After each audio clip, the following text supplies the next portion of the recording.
Hi friends, welcome to SPR media works. Tuni assembly నియోజకవర్గం కాకినాడ జిల్లా కాకినాడ లోక్సభ నియోజకవర్గంలోని 7 అసెంబ్లీ సెగ్మెంట్లలో ఒకటి. ఈ నియోజకవర్గం 1951లో ఏర్పాటైంది.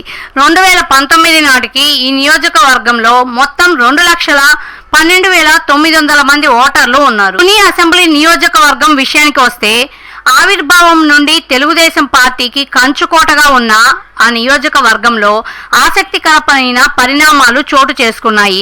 గత 2 సార్లుగా టీడీపీ కోటపై వైసీపీ జెండా ఎగరింది. అందుకే ఈసారి తుని ప్రజల తీర్పుపై సర్వత్రా ఆసక్తి నెలకొంది. గత అసెంబ్లీ ఎన్నికలలో వైసీపీ అభ్యర్థిగా పోటీ చేసి గెలిచిన దాడిశెట్టి రాజా ప్రస్తుతం ఈ నియోజకవర్గం యొక్క సిట్టింగ్ ఎమ్మెల్యే.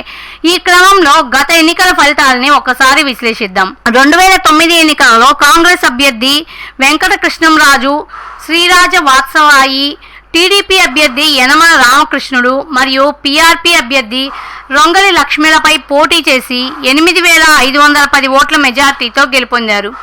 2014 ఎన్నికలలో వైసీపీ అభ్యర్థి దాడిశెట్టి రాజా, టీడీపీ అభ్యర్థి యనమల రామకృష్ణులపై పోటీ చేసి 18,573 ఓట్ల మెజార్టీతో గెలుపొందారు. 2019 ఎన్నికలలో వైసీపీ అభ్యర్థి దాడిశెట్టి రాజా, టీడీపీ అభ్యర్థి యనమల రామకృష్ణుడు మరియు జేఎస్పీ అభ్యర్థి వెంకట కృష్ణంరాజు, శ్రీరాజ వత్సవాయిలపై పోటీ చేసి 24,016 ఓట్ల మెజార్టీతో గెలుపొందారు.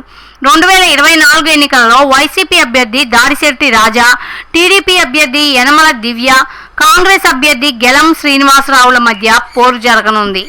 ప్రజాస్వామ్యం వర్ధిల్లాలన్నా, మన జీవితాలు తలరాతలు మారాలన్నా అది కేవలం ఒక్క ఓటుతోనే సాధ్యం. మనం వేసే ఓటు మన భవిష్యత్తును, రాబోయే తరాల మనుగడను నిర్ణయిస్తుంది. అంతేకాదు, మన ఓటుతోనే నవ సమాజం నిర్మితమవుతుంది, ఇంకా దేశ దిశ దశను మారుస్తుంది. ఓటు అనే 2 అక్షరాల పదం దేశ చరిత్రనే మార్చేస్తుంది. కేంద్ర ప్రభుత్వం జనవరి 25ను జాతీయ ఓటర్ల దినోత్సవంగా ప్రకటించింది. కుల, మత, ప్రాంత, లింగ, జాతి, భాష అనే భేదం లేకుండా దేశంలో నివసించే 18 సంవత్సరాలు నిండిన పౌరులు అందరికీ భారత రాజ్యాంగం ఆర్టికల్ 326 ద్వారా ఓటు హక్కును కల్పిస్తుంది. ప్రజాస్వామ్యాన్ని గౌరవించాల్సిన బాధ్యత ప్రతి పౌరుడిపై ఉంది. ప్రజాస్వామ్యానికి ఓటే పునాది. దేశ, రాష్ట్ర భవిష్యత్తును నిర్ణయించేది ఈ ఓటే.